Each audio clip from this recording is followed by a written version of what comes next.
And that is an undeniable legacy of the great Charlie Kirk. You know, he loved God. And because it's wonderful to see so many. Because without getting emotional, but and it actually reminds me of my favorite story. This great nation. But I hope many who are watching, I imagine there are people watching here tonight that didn't know much about Charlie Kirk until 11 days ago. Maybe they were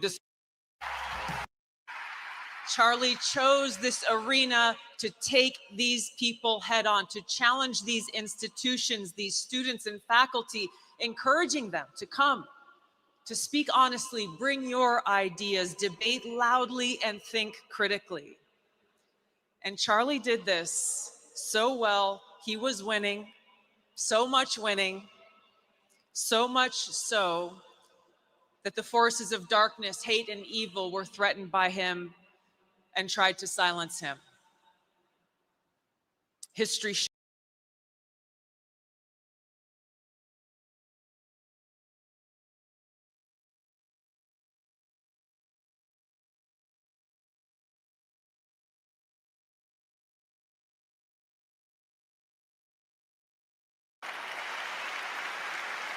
transformed the face of conservative country. Charlie exemplified kindness, courage, and a commitment to open debate. And he was a great debater, and we loved him for it. But Charlie loved debate not because he excelled at it, but because it was the vehicle for bringing the light of truth to dark places. And Charlie Kirk brought many truths in his life.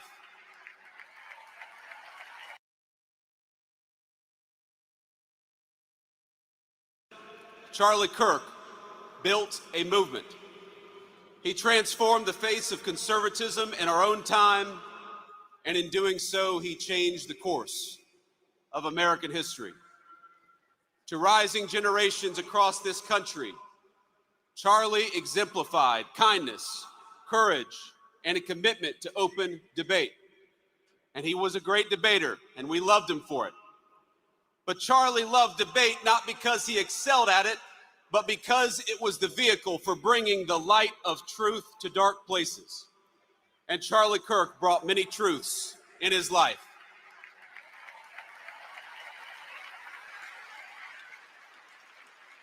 Charlie brought the truth that young people deserved a stake in the future and that they deserved to have a voice. He brought the truth that marriage and family were the highest callings, far more important than any job or educational credential. He brought the truth that our nation would fade unless it brought order to its neighborhoods and prosperity to its people. He brought the truth that life was precious and we must fight to protect it at all stages and at all times.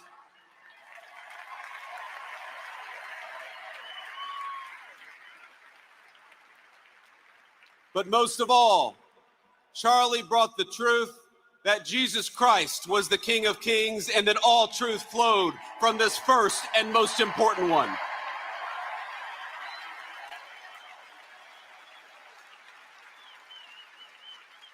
But Charlie, he did so much more than tell the truth, he lived it. Charlie understood that the best evangelization was not in what you said, but in how you lived your life. And in this city, he lived his life well. He raised a wonderful family. He had a beautiful wife, 2 beloved children, and a loving and godly home. In this, he showed us the importance of family. He lived 3 decades he had on this earth with a sense of Christian virtue that would make any man, any person proud. And in this, he showed the importance of following God. He was a kind-hearted man, a hardworking person, and any parent would be proud to have him as a son. In this, he showed the virtue of industriousness.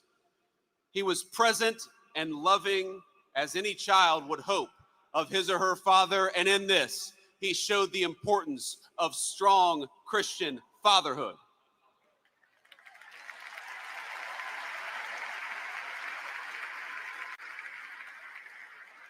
He was fearless and he was bold, as any follower would hope would be true of a leader.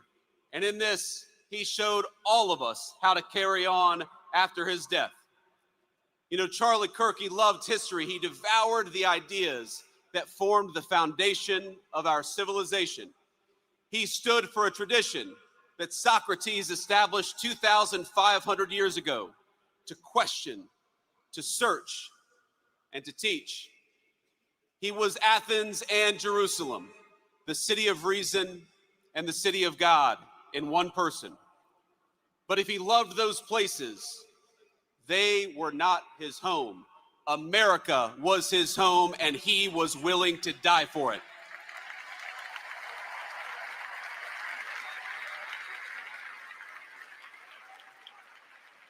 You know, Charlie, he loved this country with a contagious intensity. Anybody who talked to him knew it and felt it.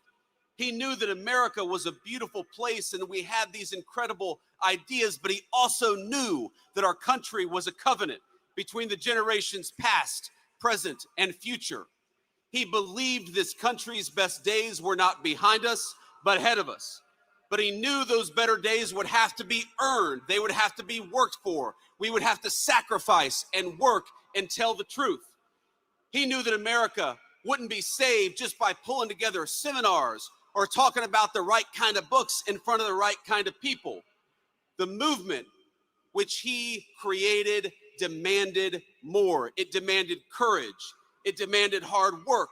It demanded building, and it demanded leaders. And my friends, in Charlie Kirk, we found a great American leader.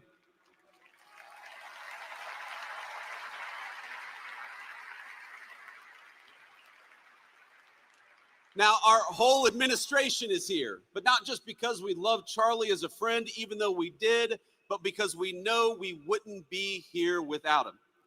Charlie built an organization that reshaped the balance of our politics. Turning Point brought millions of young people into conversation with one another, brought millions of people into advocacy. He asked of us, not just that we talk about saving our country, but that we actually go and do it, and we do it together.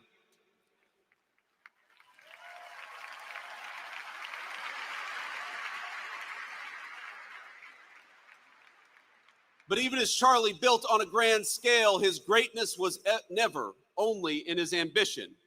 It was measured in the everyday moments as well, in the way that he treated ordinary people each and every single day. You know, you learn a lot about someone by how they treat others when the cameras aren't on. Charlie treated staffers as well as he treated the President of the United States. When I was just a guy polling at nothing in my Senate race back in 2021, Charlie helped me, not because I was a future vice president, but because I was a dear friend. I saw just a couple of months ago when a White House staffer struggled with the weight of his job and the responsibilities of new fatherhood. Charlie stopped what he was doing in the hallways of the West Wing and said a prayer for that staffer. Because Charlie believed that we were all children of God, he treated everyone with grace. And that is perhaps the enduring legacy of Charlie Kirk. You know, I was telling somebody backstage that I always felt a little uncomfortable talking about my faith in public, as much as I loved the Lord and as much as it was an important part of my life. I have talked more about Jesus Christ in the past 2 weeks than I have my entire time in public life.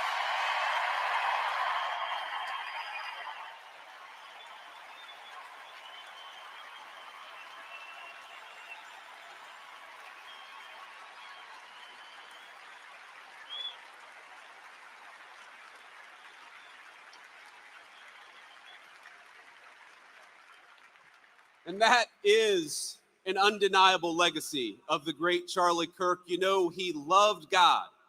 And because he loved God, he wanted to understand God's creation and the men and women made in his image.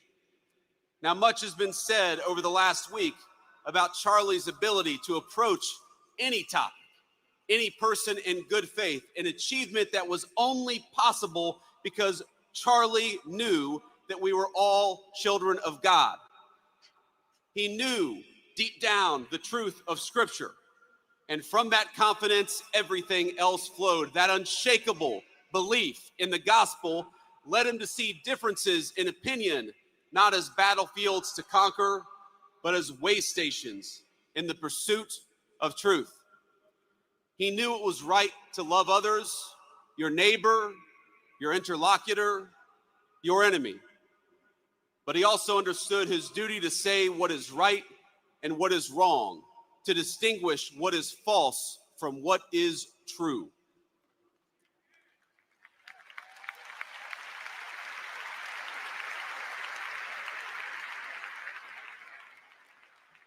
Charlie was slain, doing what he loved, telling the truth, proclaiming his faith, building out a dream.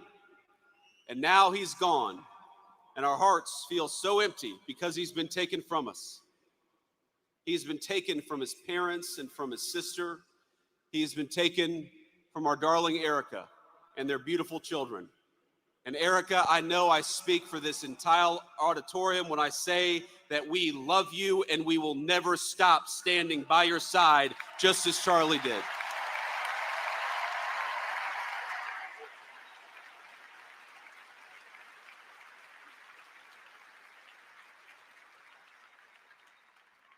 He was taken from us by those who despise the virtues that actually made our civilization great to begin with. Dialogue, truth-seeking, family, and faith. In the wake of his death, we have seen some of the very worst parts of humanity. We have watched people slander him. We have watched people justify his murder and celebrate his death. I know that this makes you angry just as it has made me angry. But it is easy in these moments to see only the worst of our fellow man. I found myself wishing that I could pick up the phone and talk to my friend and ask him for his advice and his counsel, to ask him how to respond to such hate and the souls from which that hate springs. But I can't call my friend because he was murdered for speaking the truth. I can only guess at what he might say and what he would encourage me to do. And here's what I think. I think he would encourage me to be honest that evil still walks among us, not to ignore it for the sake of a fake kumbaya moment, but to address it head on and honestly as the sickness that it is.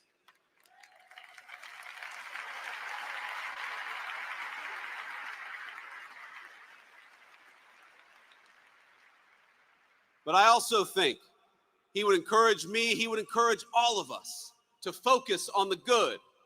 He would encourage us to remember that for every hateful voice celebrating his murder, there are 1,000 people mourning it and fighting for his legacy every single day.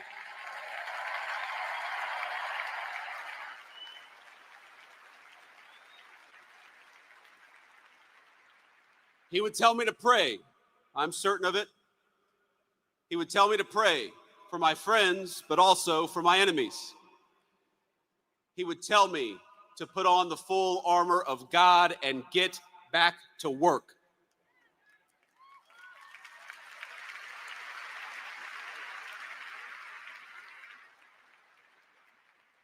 He would tell us to commit ourselves to telling the truth and to fight for that truth each and every single day.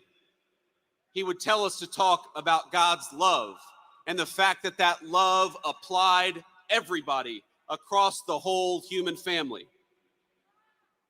Charlie suffered a terrible fate, my friends. We all know it. We all saw it. But think, it is not the worst fate. It is better to face a gunman than to live your life afraid to speak the truth.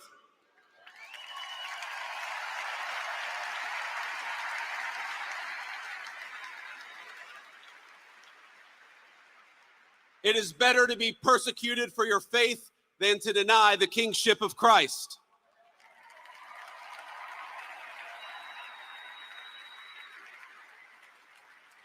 It is better to die a young man in this world than to sell your soul for an easy life with no purpose, no risk, no love, and no truth.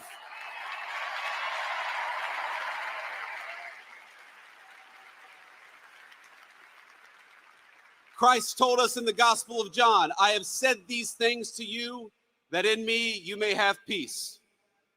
In the world you will have tribulation, but take heart, I have overcome the world.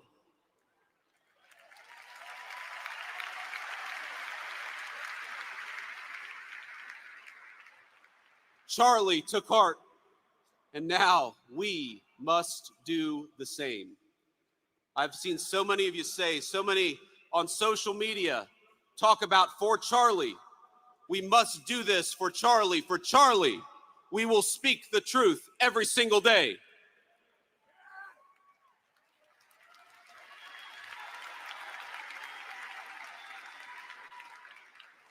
For Charlie, we will rebuild this United States of America to greatness.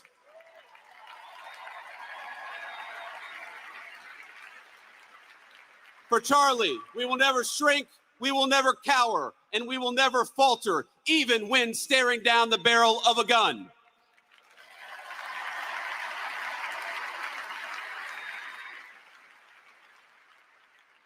For Charlie, we will remember that it is better to stand on our feet defending the United States of America and defending the truth than it is to die on our knees.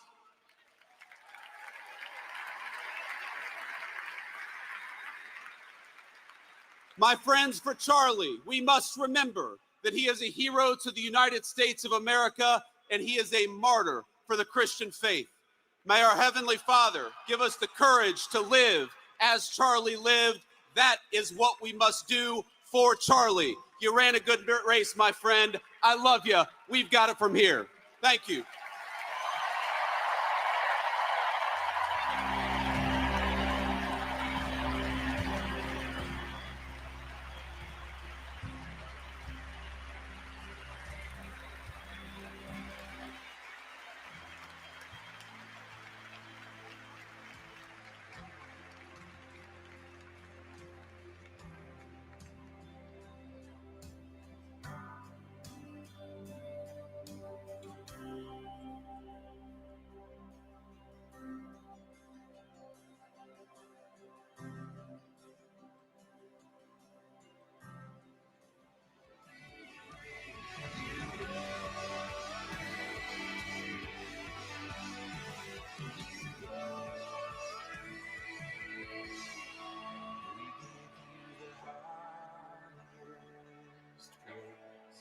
You deserve it all. You deserve it all. We give you the highest praise. You deserve it all. You deserve it all. We give you the highest praise. You deserve it all. You deserve it all. With every breath that's in my lungs, my heart cries out to you belongs the glory.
please give a warm welcome to Mrs. Erica Kirk.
Hello. God bless all of you for coming here from all over the world to honor and celebrate my Charlie.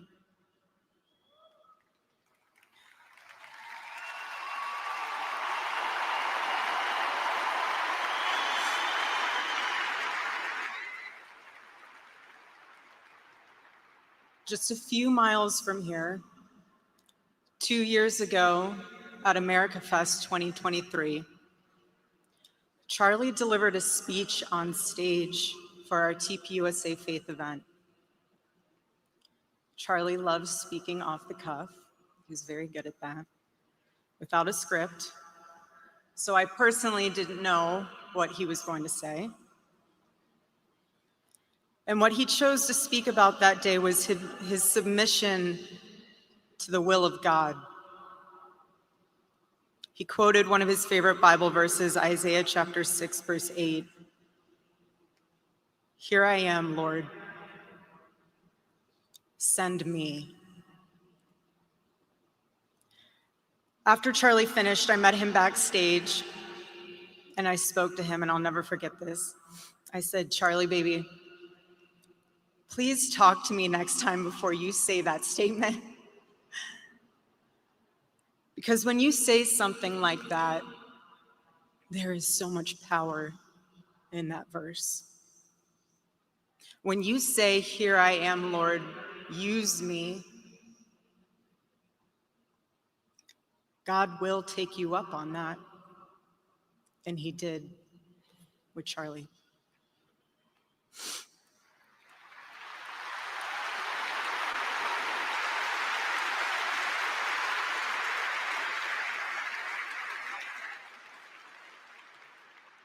"11 days ago, God accepted that total surrender from my husband and then called him to his side. More than anything, Charlie wanted to do not his will, but God's will. And over these past 11 days, through all the pain, never before have I found as much comfort as I now do in the words of our Lord's Prayer, 'Thy will be done.'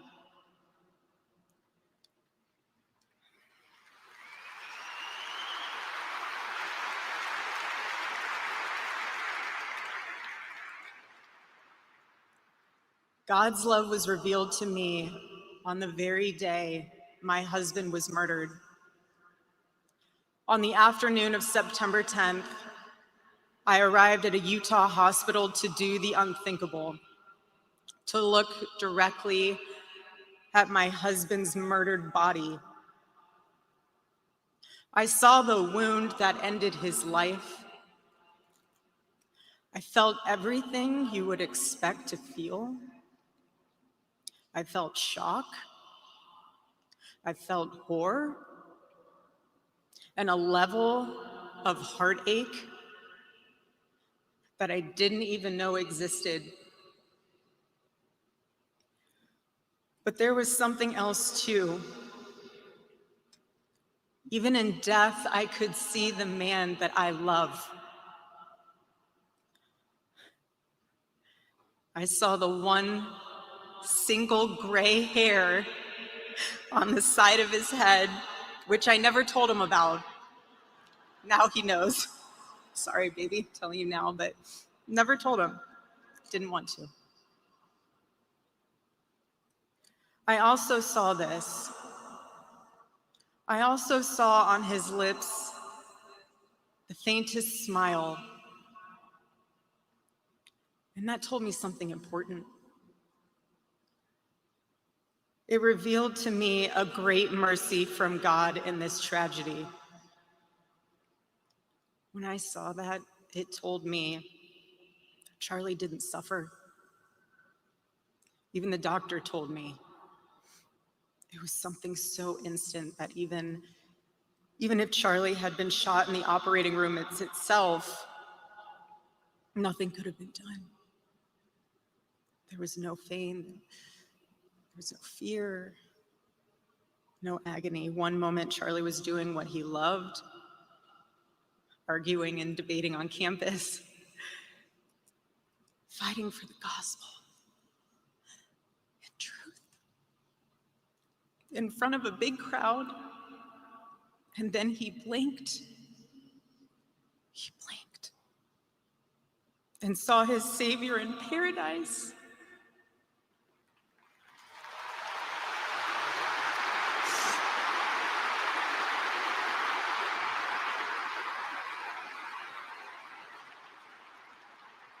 And all the heavenly mysteries were revealed to him.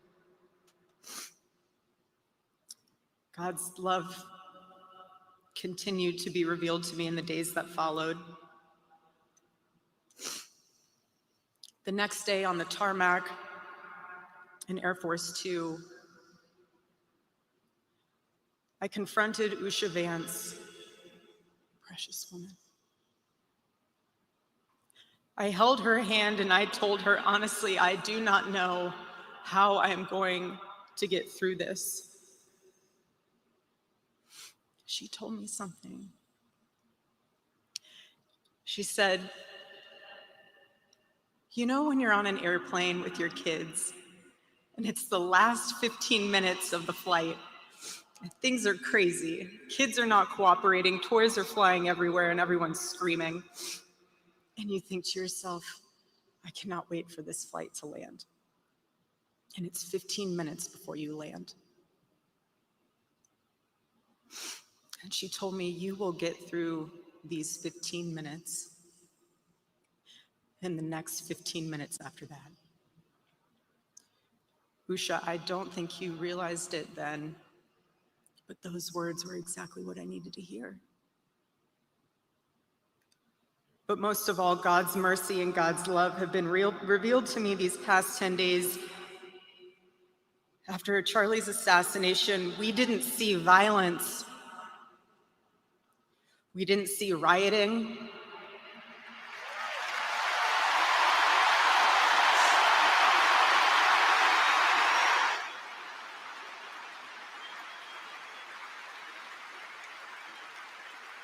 We didn't see revolution. Instead, we saw what my husband always prayed he would see in this country. We saw revival.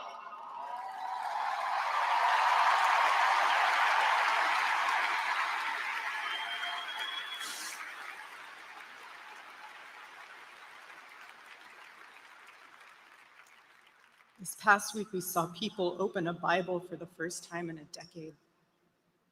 We saw people pray for the first time since they were children. We saw people go to a church service for the first time in their entire lives.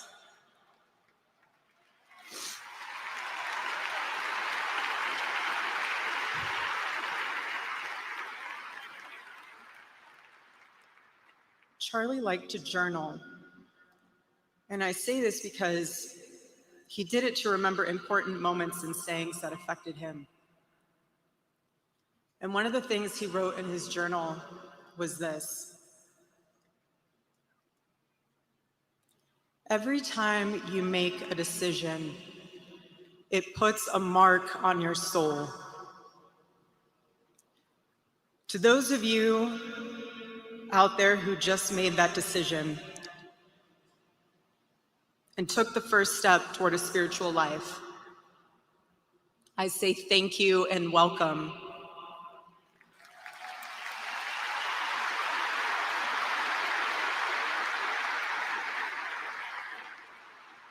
One day, I hope you look back and realize it was the most important decision of your life, because it is. All of you who are already believers, it is your job to shepherd these people. Do not take that lightly. Water the seed of their faith. Protect it and help it grow. Every day as Charlie rode into the office, he would go through his contact list. And I know there's many of you who were impacted by this. He would go through his contact list and send Bible verses for the day. He knew that faith was a habit. The more you live it, the more it grows. But know this too: the seed has only just been planted. The enemy will tempt you the most in a time like this one. God will always be there for you, but you must choose to mark your soul again and again in the direction of Christ.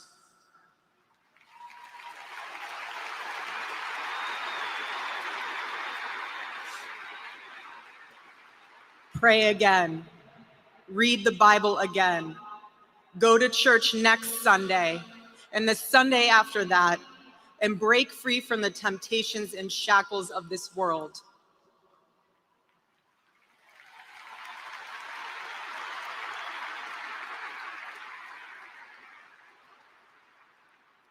Being a follower of Christ is not easy. It's not supposed to be. Jesus said, if anyone would come after me, let him deny himself, take up his cross and follow me. He said he would be persecuted. He said we would be persecuted. And Charlie knew that and happily carried his cross all the way to the end. And I want all of you to know, while Charlie died far too early, he was also ready to die. There was nothing he was putting off. There was nothing that was too hard or too painful, or nothing that he just felt like he didn't want to do it. He left this world without regrets. He did 100% of what he could every day. But I want you to know something. Charlie died with incomplete work, but not with unfinished business.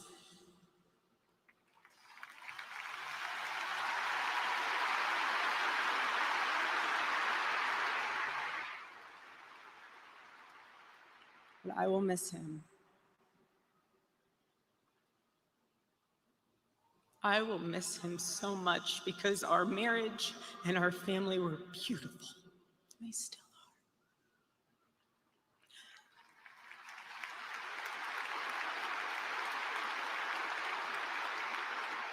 The greatest cause in Charlie's life was trying to revive the American family. When he spoke to young people, he was always eager to tell them about God's vision for marriage. and how if they could just dare to live it out, it would enrich every part of their life in the same way that it enriched ours. And someone once asked me how Charlie and I, how we kept our marriage so strong when he was busy traveling. And our little secret, it was love notes. Every Saturday, Charlie wrote one for me, and he never missed a Saturday. And in every single one of them, he'd tell me what his highlight was for the week, how grateful he was for me and our babies. And always at the end, he would always end it with asking the most beautiful question. He'd always end it by asking, "Please let me know how I can better serve you as a husband." Charlie perfectly understood God's role for a Christian husband, a man who leads so that they can serve.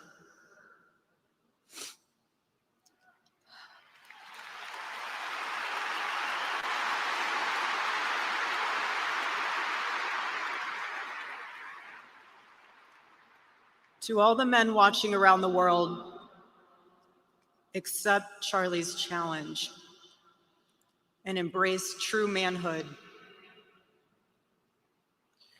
Be strong and courageous for your families. Love your wives and lead them.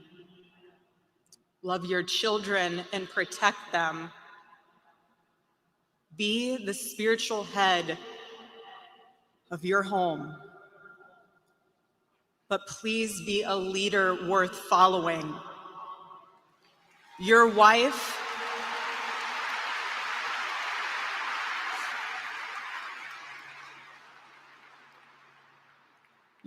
is not your servant. Your wife is not your employee. Your wife is not your slave. She is your helper. You are not rivals. You are one flesh working together for the glory of God.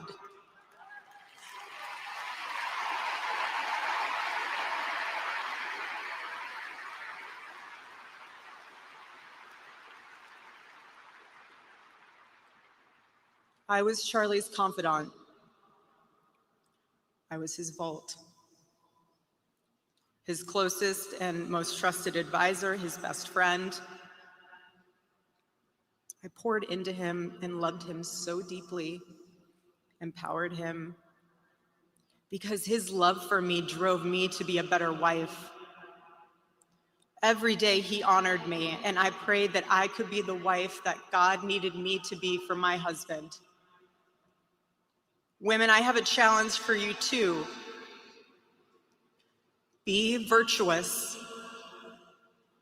Our strength is found in God's design for our role. We are the guardians. We are the encouragers. We are the preservers. Guard your heart. Everything you do flows from it. And if you're a mother, please recognize that is the single most important ministry you have.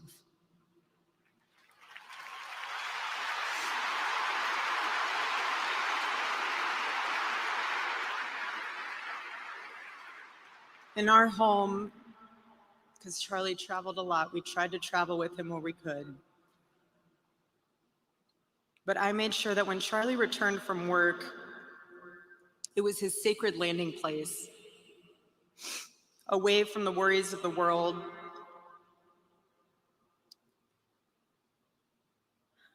I didn't make him feel guilty for being away too long or too much, or getting home too late. I always told him, home is here for you, and it'll be ready for you. And I made it into this place where he wanted to be, as soon as possible when he was on the road. There was no keeping score between us. We were a team, working together for the same mission. I never wanted to be the one standing between Charlie and the task that God prepared for him, had set for him. And I knew Charlie would always do his best to help me with the same. My marriage with Charlie was the best thing that ever happened to me. And I know it was the best thing that ever happened to him as well. He wanted everyone to experience that joy. And that's what's so beautiful about God's design for marriage, is that everyone can. And I could talk endlessly about it, and years to come I will. But Charlie's mission above all was aimed directly at those who aren't married. He named his organization well. He knew things were not right with America, and especially with young people, and they needed a new direction. Charlie passionately wanted to reach and save the lost boys of the West, the young men who feel like they have no direction, no purpose, no faith, and no reason to live. The men wasting their lives on distractions, and the men consumed with resentment, anger, and hate. Charlie wanted to help them. He wanted them to have a home with Turning Point USA. And when he went onto campus, he was looking to show them a better path and a better life that was right there for the taking. He wanted to show them that.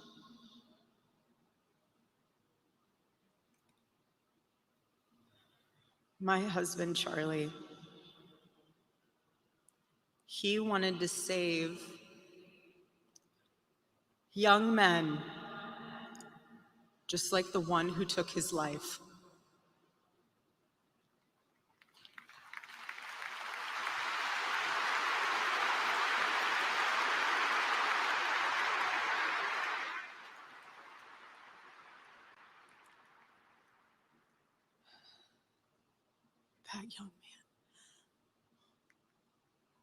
That young man, on the cross, our Savior said,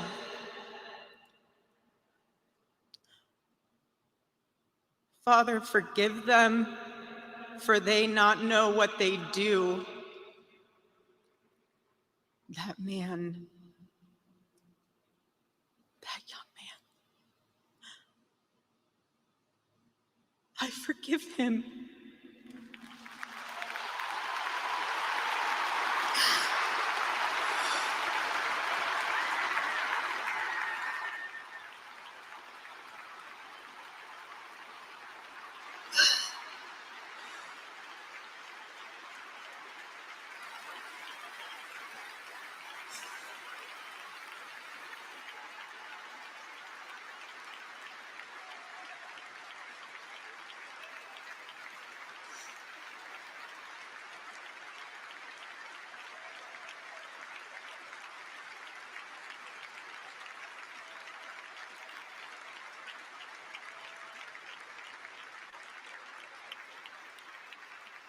I forgive him because it was what Christ did and is what Charlie would do.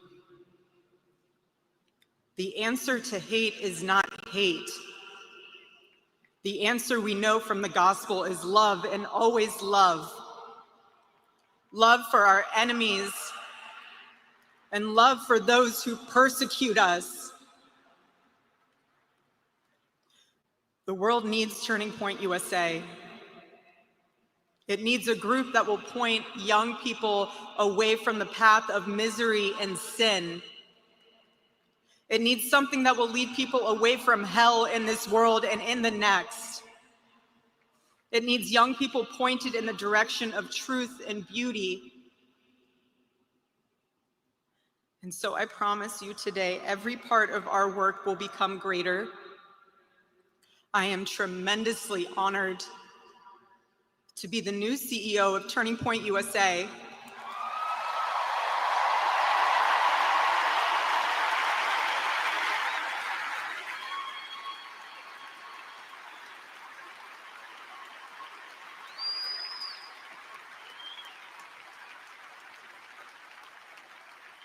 I do not take that lightly.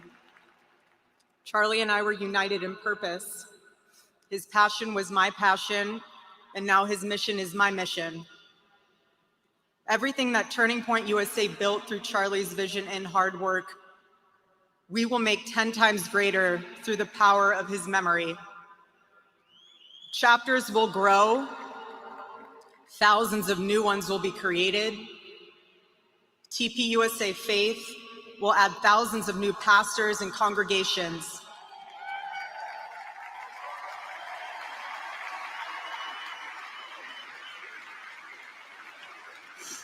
And yes, campus events will continue. And we will continue to hold debates and dialogue.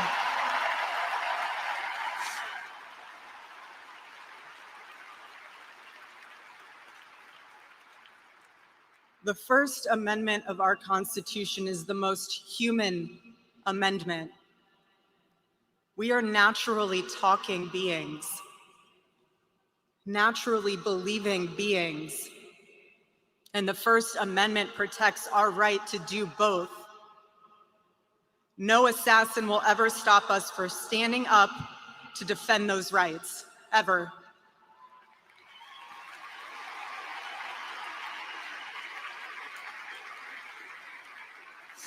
Because when you stop the conversation, when you stop the dialogue, this is what happens. When we lose the ability and the willingness to communicate, we get violence. And as I stand here now, and I look at this beautiful photo of my husband in front of me, hanging in the stadium, I think of my husband 13 years ago. I hadn't met him yet. He was 18 years old, a man barely out of high school, running around the halls of the RNC without $1 in his pocket and a single contact in his phone. People who saw him said that he didn't know what he was doing, but he did. He did know what he was doing. He knew exactly what he was doing. He was going to change the world, and he did. Charlie's life was a turning point for this country. It was a miracle. Let that miracle that was Charlie's life be your turning point as well. Choose prayer, choose courage, choose beauty, choose adventure, choose family, choose a life of faith. Most importantly, choose Christ.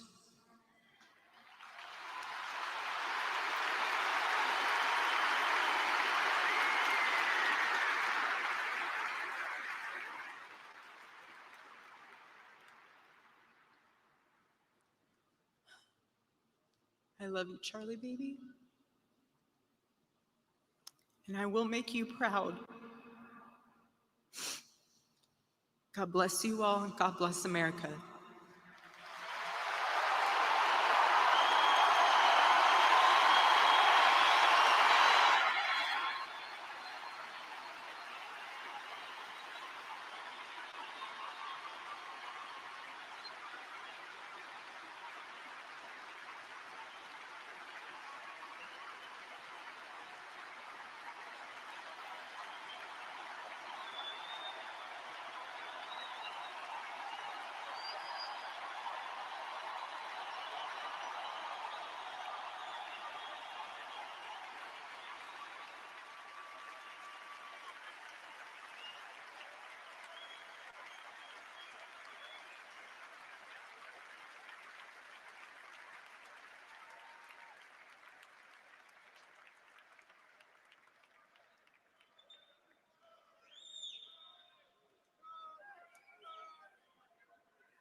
Please welcome to the stage the 45th and 47th President of the United States, Donald J. Trump.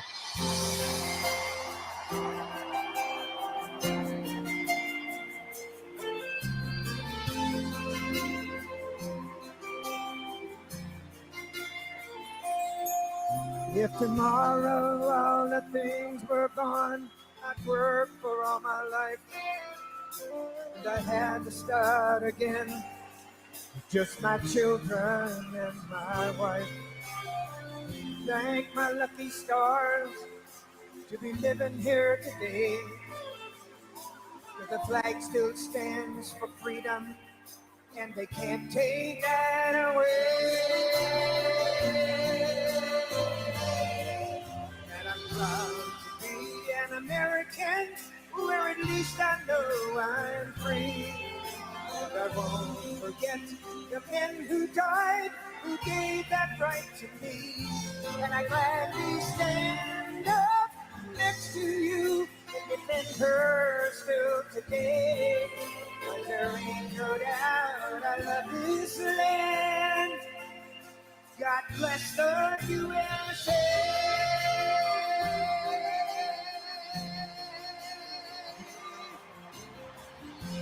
For America, for Charlie Kirk.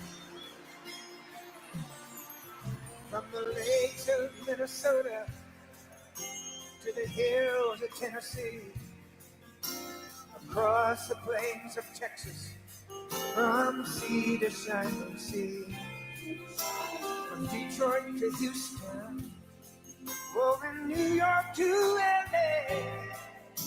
There's pride in every American heart, and it's time we stand and say that I'm proud to be an American, where at least I know I'm free. And I won't forget the men who died, who gave that right to me. And I gladly stand up next to you and defend her still today. 'Cause there ain't no doubt I love this land. Sing it! God bless the USA.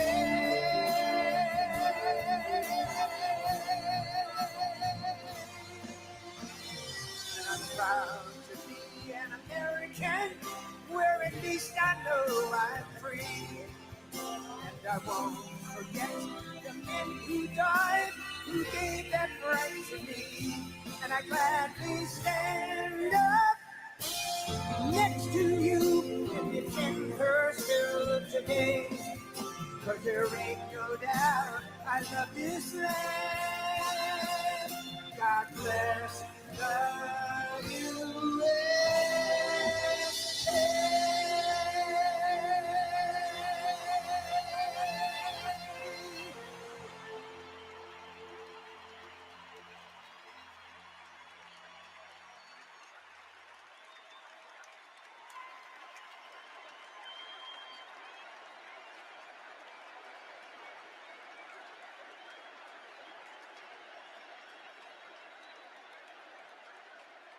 Well, I want to thank you very much, Lee. You've been there from the beginning with us, Lee, and we appreciate it. Nobody can sing that song like Lee Greenwood. Thank you very much, Lee, very much for being here. And his voice has not changed, you know? Pretty amazing. And a special thank you to Erica, because today, America is a nation in grief, a nation in shock, and a nation in mourning. Less than 2 weeks ago, our country was robbed of one of the brightest lights of our times, a giant of his generation, and above all, a devoted husband, father, son, Christian, and patriot. Charles James Kirk was heinously murdered by a radicalized, cold-blooded monster for speaking the truth that was in his heart. He was violently killed because he spoke for freedom and justice, for God, country, for reason, and for common sense. He was assassinated because he lived bravely He led boldly, and he argued brilliantly without apology. He did what was right for our nation. And so on that terrible day, September 10th, 2025, our greatest evangelist for American liberty became immortal. He's a martyr now for American freedom. I know I speak for everyone here today when I say that none of us will ever forget Charlie Kirk, and neither now will history.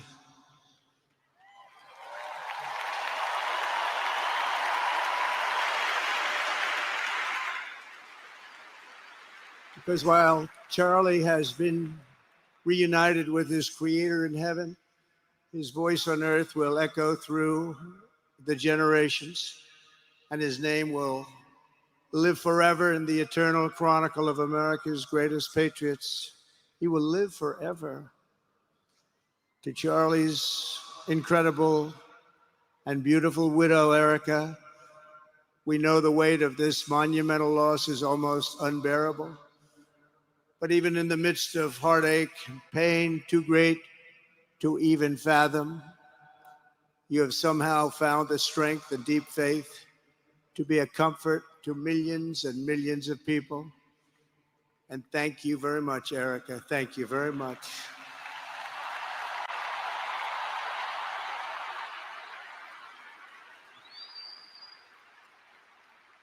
Today, an entire nation wraps its loving arms around you and your beautiful children. We share in your immense and overwhelming sorrow, and we vow that we will do everything we can to ensure that your children grow up in a land where their father is honored and revered as a great American hero. That's what he is.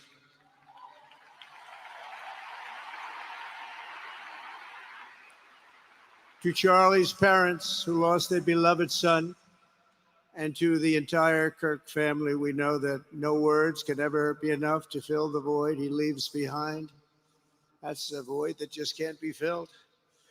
But I hope the extraordinary outpouring of emotion over these past 11 days has comforted you with the knowledge that your son brought more good and love into this world in his 31 short years than most people, even very, very successful people, can bring in a lifetime.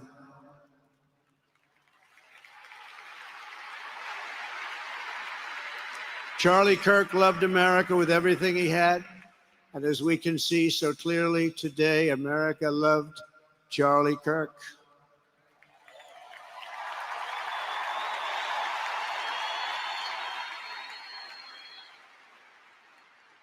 And he could always draw a big crowd. Look at this today. Look at what's gone on. This is a big crowd.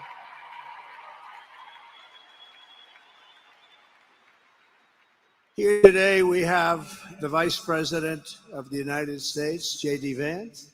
We have the Speaker of the U.S. House of Representatives, Mike Johnson. We have countless members of the United States Senate, and I'm sorry I'm not going to introduce you, but I'll be up here. They're all over the place. And likewise, the House of Representatives, they're all over this big stadium.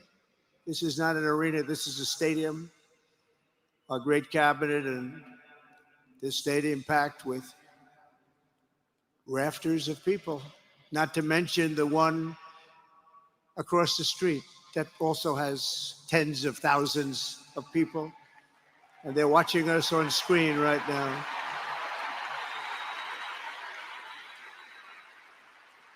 And I'm sorry we couldn't get you in. If anybody would like to give up your seat, please walk across the street. But this is like an old-time revival, isn't it? An old-time revival.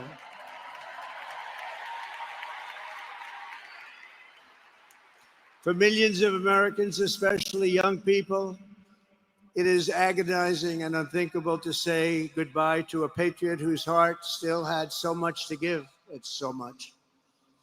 Raised in the suburbs of Chicago, Charlie was filled with a patriotic spirit from his youth, and he was an all-American in everything he did. And one of the last things he said to me is, "Please, sir, Save Chicago. We're going to do that. We're going to save Chicago from horrible crime.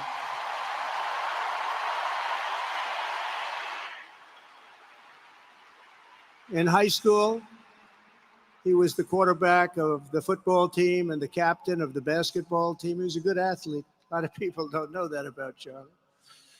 He was an Eagle Scout who spent his school lunch breaks listening to another champion for liberty, somebody that he greatly admired, Rush Limbaugh.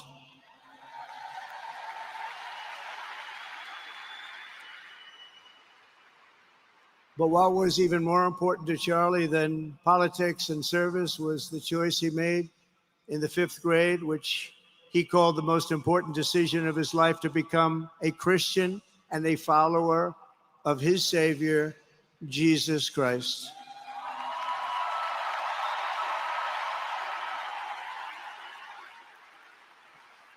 Inspired by faith and his love of freedom, Charlie did something remarkable when he was just 18 years old.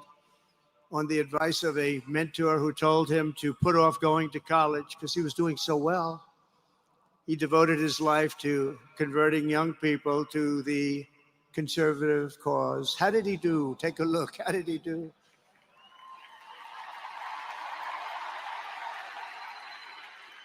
In 2012, 2 days after graduating high school, and with just $1,800 in his pocket, the young man from Illinois, who no one had ever heard of, started an organization whose grand ambitions were captured in its name, Turning Point USA. Great name.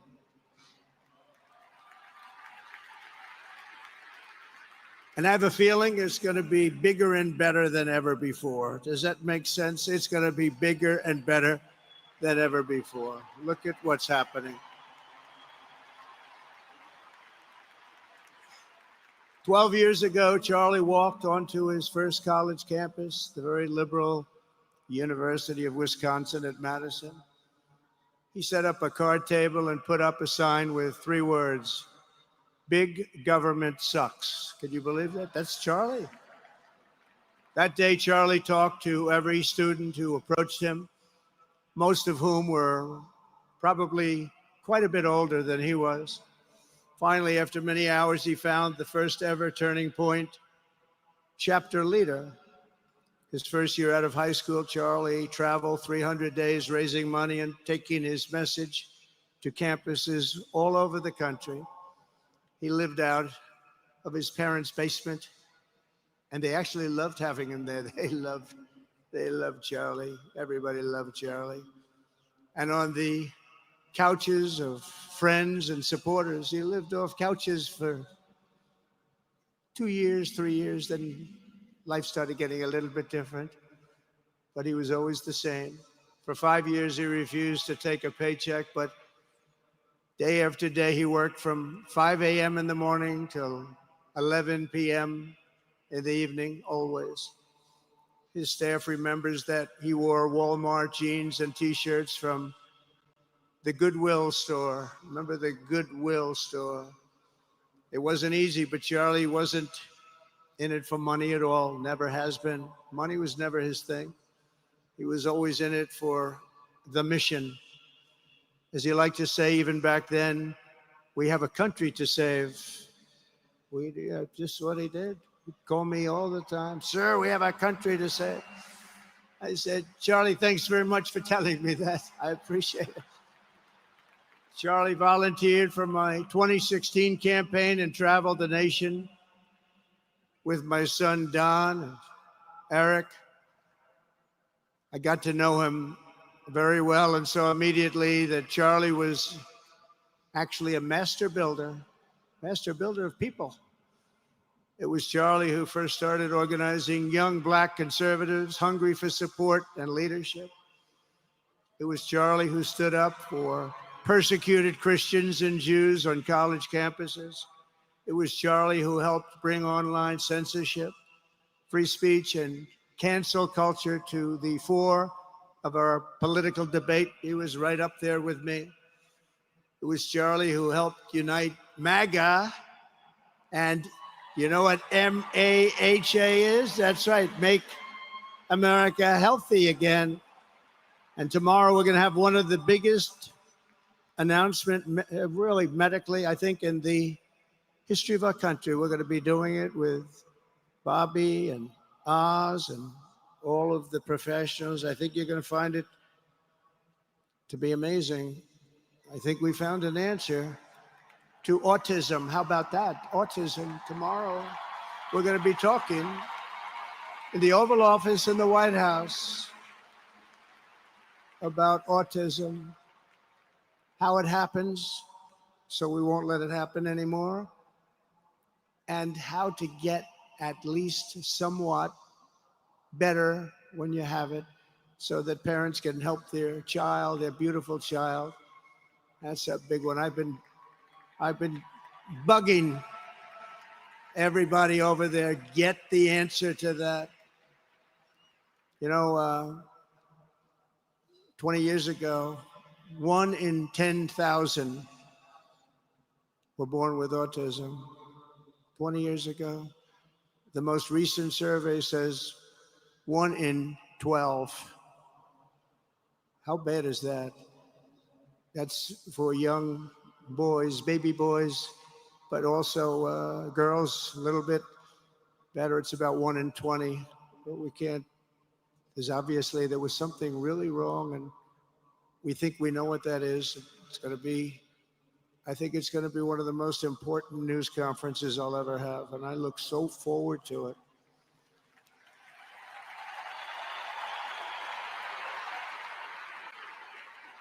And you know who else looked forward to it? Because he knew. I'd tell him a little bit about what was going on. It was Charlie. He would have been front row center, believe me. We'll be missing him tomorrow. It was such a big deal for him, too. He brought together Donald Trump, Bobby Kennedy, right here in the great state of Arizona 1 year ago. Remember that? What a night, what a day that was. And it was Charlie who was among the first to speak to me about a man from Ohio by the name of J.D. Vance. Have you ever heard of him? He's doing a good job.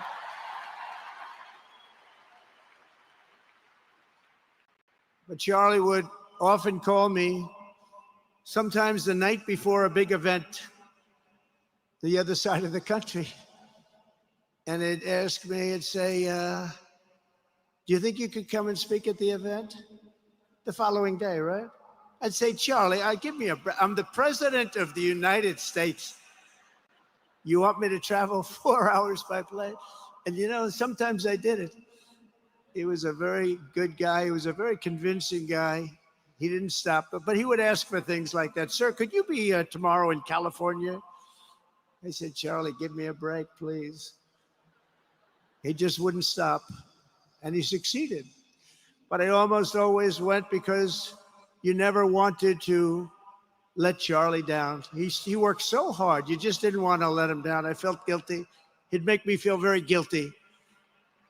As president, many people asked me for things, but Charlie was one of the few who always gave more than he took.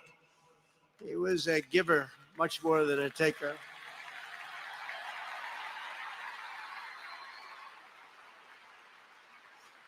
And no matter how big Charlie became, no one was too small for him to notice. He was good to everybody. Didn't matter. Several years ago, a fourth grader asked Charlie to appear on his podcast, which was probably only watched by the parents of that fourth grader. And Charlie, who was actually pretty hot at the time, to be honest, he agreed, and the boy asked for advice. Charlie replied, the left, I call it the radical left. I call it sometimes the radical left lunatics. But Charlie didn't say that. He called it the left. He was probably right, but I can't help it. I can't help it. So he said the left, radical left lunatics, may have all the money in the world, but they can never outwork me. I will wake up as early as I need to, about himself. I will stay up as late as I need to, and I will never stop fighting for our country. And he did this until his dying breath. That's what he was doing. That's what he was doing. Think of it. Wow. What a horrible moment. I was in the Oval Office when I heard they came in, and it was like a surreal experience, a terrible, terrible. I had some very big people in the Oval Office, and I was in the midst of a very important conversation for our country, big people, the biggest. And I said, you have to leave now. When they told me that, they told me in front of a group of very powerful people. I said, you have to leave now, right now, please. Right now, you have to leave, go. By his own determination and skill, Charlie Kirk built Turning Point from his humble beginnings, the beginnings that nobody believed could ever end up something like this, into a great movement and a juggernaut of American politics. And, you know, we have a massive stadium loaded up with people, but he got tremendous crowds before he had this kind of horrible news and before we had to hear what happened so terribly.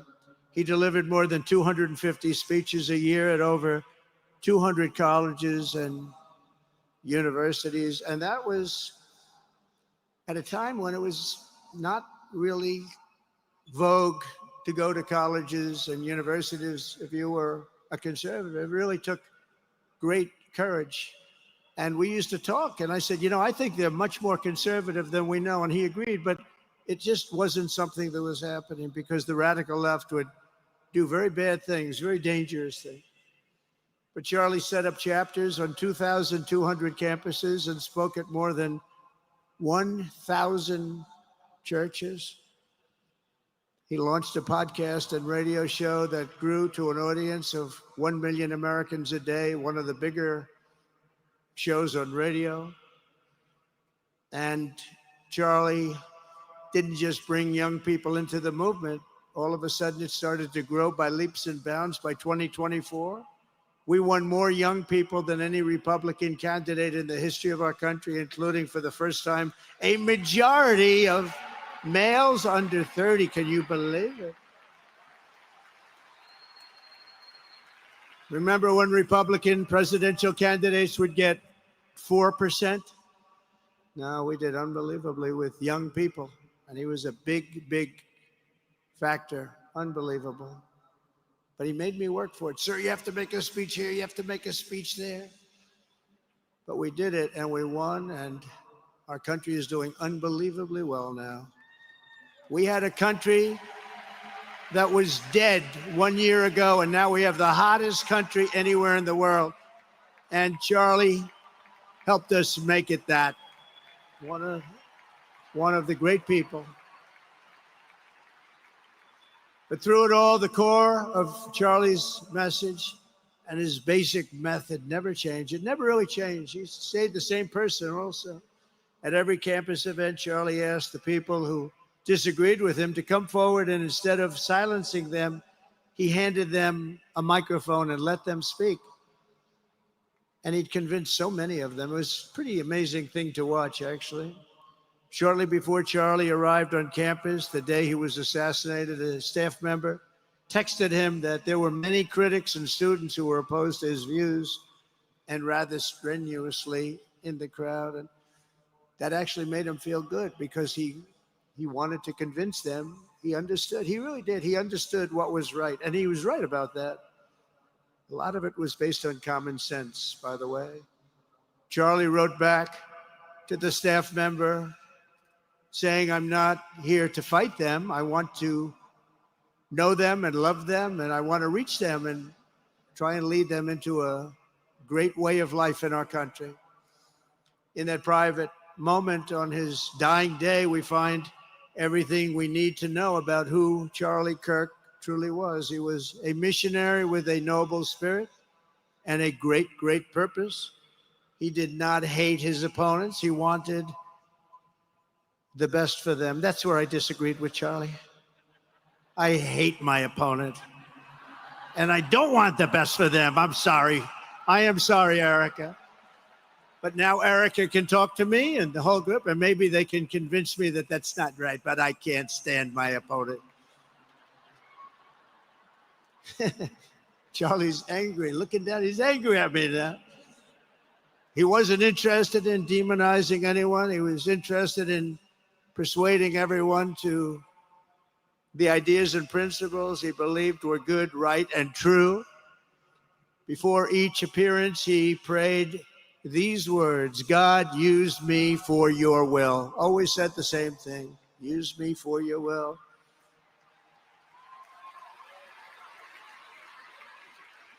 And that is exactly what God did. When you think, that's exactly what he did.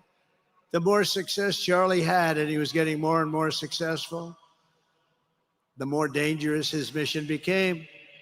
On campuses all over the country, his quest for open dialogue was met with menacing hate. There were bomb threats, pulled fire alarms, and countless rage-filled radicals who tried to shout him down. It was nasty. I used to say, Charlie, this is nasty stuff you're doing. At one event, police had to build barricades to protect students from an angry mob of thugs. Many of these people, by the way, are paid a lot of money to do this. They're agitators. They're paid agitators. Remember that. When you see they all have the same beautifully printed sign, every sign is identical, comes out of a top-level print shop. That's not the signs that are made in somebody's basement. Those are paid for by very bad people, and hopefully we're going to be finding out through the DOJ who those people are.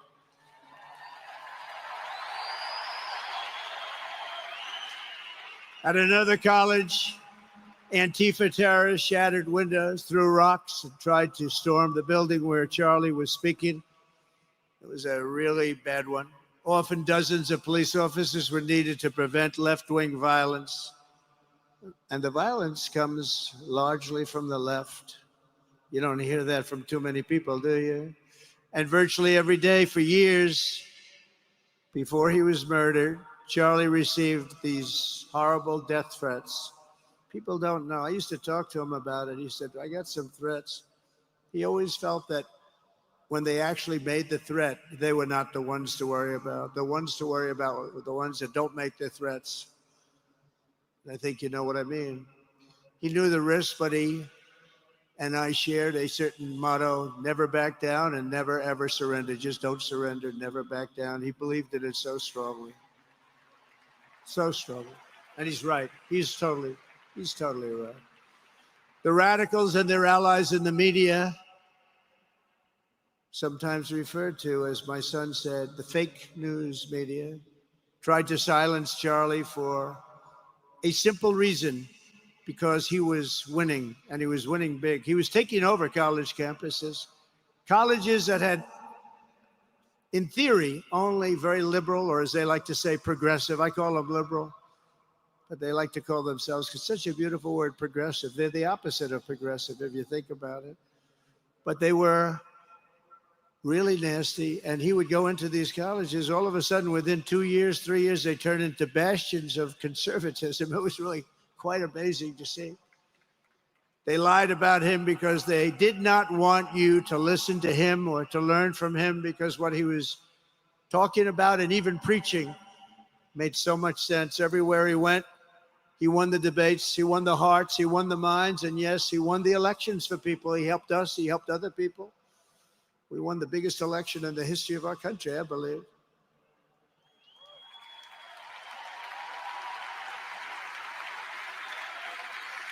Charlie Kirk was without a doubt among the most influential figures in the most important election in the history of our country. The election of, that beautiful day, November 5th, 2024. Do you remember that day? It was 9 months ago. What a day that was. I mean, we had a pretty good day in the first one. And I must tell you, on the second one, we had a phenomenal day. But a lot of bad things happened. And now that's not even questioned. They cheated like dogs, but we got them back, didn't we, huh? Got them back. But we owe Charlie a profound and eternal debt of gratitude now. Just like Charlie and Erica made Turning Point hot, we are looking at a country that has the chance to attain a level like never before. Tariffs are making us rich again, richer than anybody ever thought was possible. And the only one challenging them are people that hate our country or foreign countries that are paying a price, because they did the same thing to us for years. They took advantage of us, but we're making money. We're becoming richer and richer, and we're taking care of our people better and better when we do that. And we can take care of other countries better and better, but we're doing unbelievably well. The tariffs have really been a hold. The election was big, but the tariffs, because of the election, came in. And remember, other nations do that to us. And Charlie understood that. He saw the money. He saw what was coming into our country, and we can use that for Medicare, Medicaid, Social Security, all of these things that we fight so hard for. And that's exactly what's happening. The numbers are incredible. When the news finally came out on election night last November that the race was officially won, came out pretty early in the night. Charlie was live on camera. In that moment, he was overcome with emotion. I've never seen him like this. He was so happy. For a long while, he said nothing. His eyes were filled with tears, and then he buried his face in his hands and he started crying. That wasn't the Charlie I knew, but in thinking about it, it actually was the Charlie I knew, because he had a tremendous heart. He just wanted what was good for our country, and he saw us going in such a horrible direction. Lovingly, Eric, and this was so beautiful, Erica put a MAGA hat on to cover his bowed head. I like that very much. MAGA, we love. Does everybody love MAGA? Make America great again.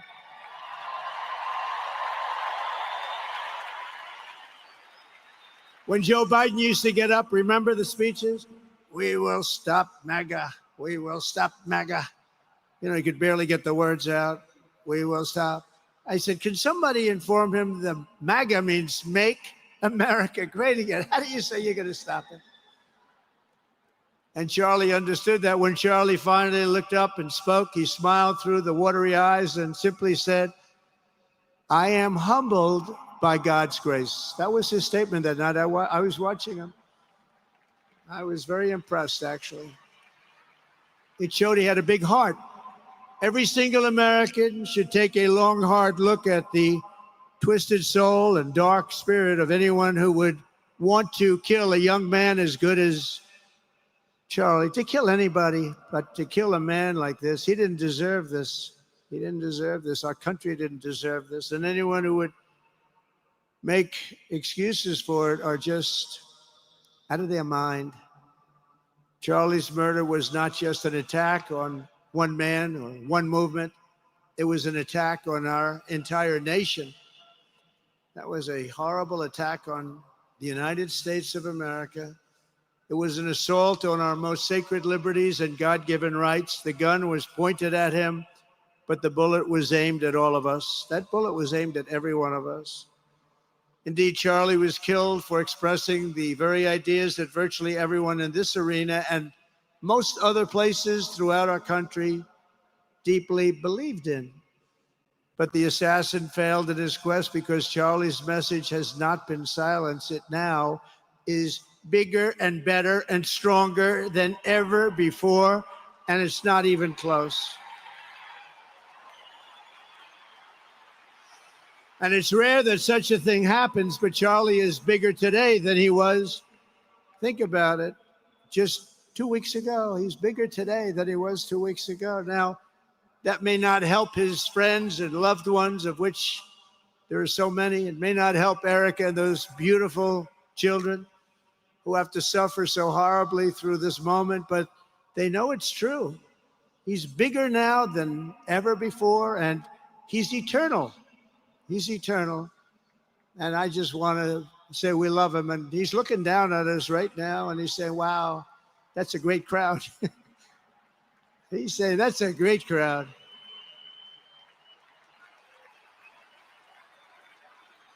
And it's a great crowd of patriots. But that's why I will soon award Charlie the nation's highest civilian honor, the Presidential Medal of Freedom. It's the highest civilian honor.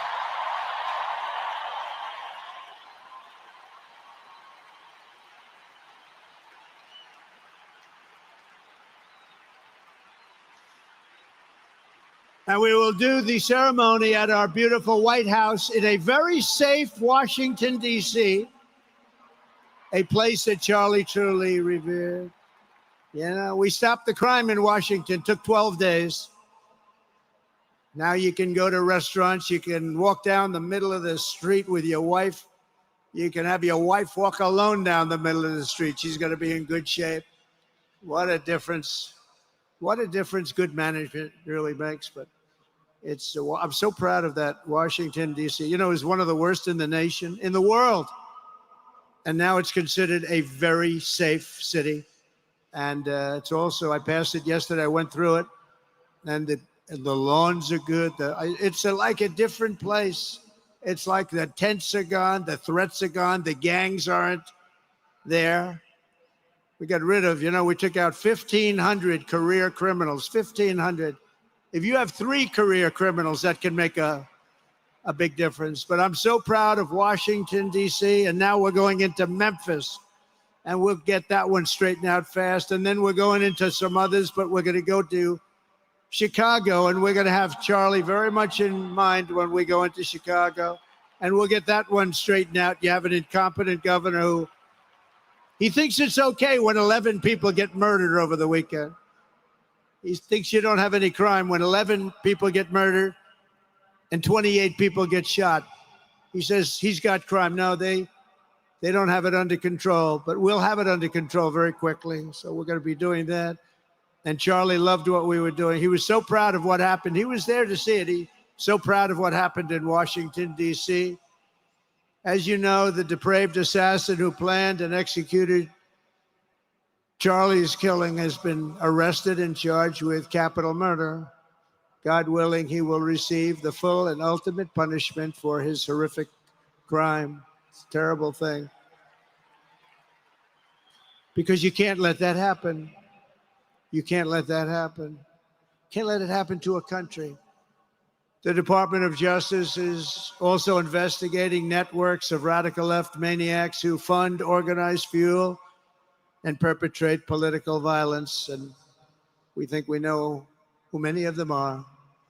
But law enforcement can only be the beginning of our response to Charlie's murder. Over the last 11 days, we have heard stories of commentators, influencers, and others in our society who greeted his assassination with sick approval, excuses, or even jubilation. You've heard that. So have I. Couldn't believe it. Some of the very same people who spent the last 8 years trying to sit in moral judgment of anyone who disagreed with them about politics suddenly started cheering for a murder. Incredible. You know the names. They're major losers, by the way. That will be proven out in a short period of time. Some of the very people who call you a hater for using the wrong pronoun were filled with glee at the killing of a father with 2 beautiful young children. And the same commentators who this week are screaming fascism over a canceled late-night TV show where the anchor had no talent and no ratings, last week were implying that Charlie Kirk deserved what happened to him. No side in American politics has a monopoly on disturbed or misguided people. But there's one part of our political community which believes they have a monopoly on truth, goodness, and virtue, and concludes they have also a monopoly on power, thought, and speech. Well, that's not happening anymore. We've turned that corner very quickly. Tragically, atrocities of this kind, and kind that we saw in Utah, of all places, are the eventual consequence of that kind of thinking. If speech is violence, then some are bound to conclude that violence is justified to stop speech. And we're not going to let that be justified. The tradition of reason and open debate that Charlie practiced is not a pillar of our democracy. In many ways, it's the basis of our entire society. It's the right and inheritance of every free American, the greatest legacy of the Enlightenment, and among the most treasured achievements of civilization. We will defend it at all costs, and we will carry forward the torch of liberty that Charlie Kirk held so proud and so high. He was so proud, and he did hold that torch high. We will never, ever let it fail. We will never let it fail. But we're going to raise it higher than ever before. It's going to be raised, and this is the beginning. Perhaps it should be no surprise that Charlie, who spent his life speaking with the critics of these traditions, ultimately became convinced that we needed not just a political realignment, but also a spiritual reawakening. We did. And we have to bring back religion to America, because without borders, law and order, and religion, you really don't have a country anymore. We want religion brought back to America. We want to bring God back into our beautiful USA like never before. We want God back.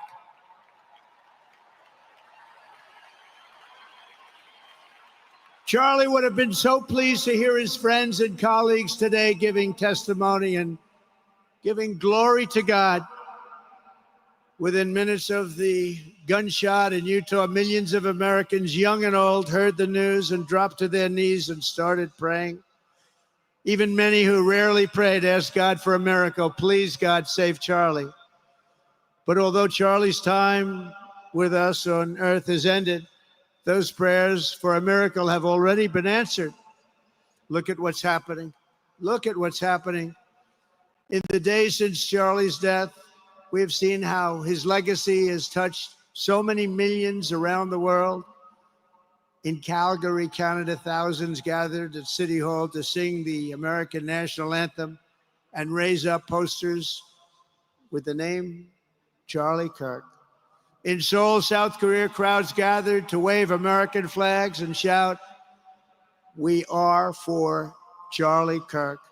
His memory has been honored in the streets of Berlin, Warsaw, Vienna, Sydney, Madrid, London, Tel Aviv, and all over the world.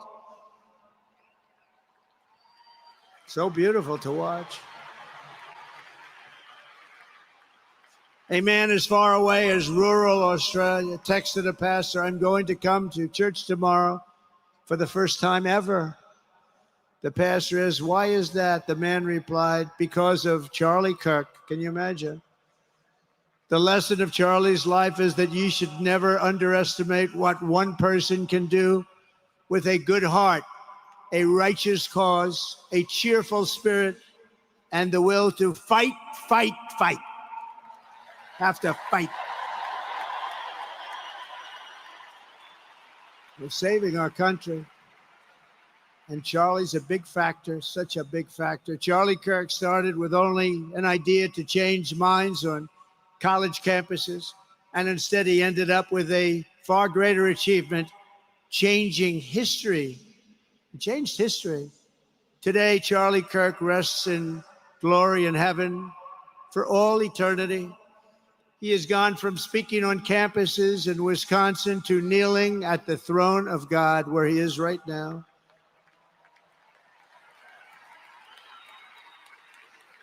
We grieve for the friend and leader that we have lost, but we go forward strengthened by his faith and bolstered by his courage and inspired by his example to defend the country he lived for the freedoms he died for, and the values in which he so deeply believed. He believed in values that we should all believe in.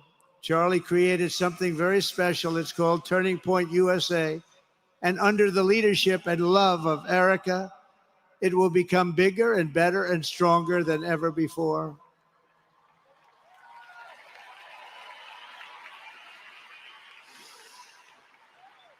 So, Charlie, we all want to thank you. We want to say a very loud God bless you, Charlie. God bless you for what you've done is incredible. And God bless Erica and the children. God bless the United States of America. And could I ask Erica, please come out. Erica, please come out. Thank you.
Thank you very much, everybody.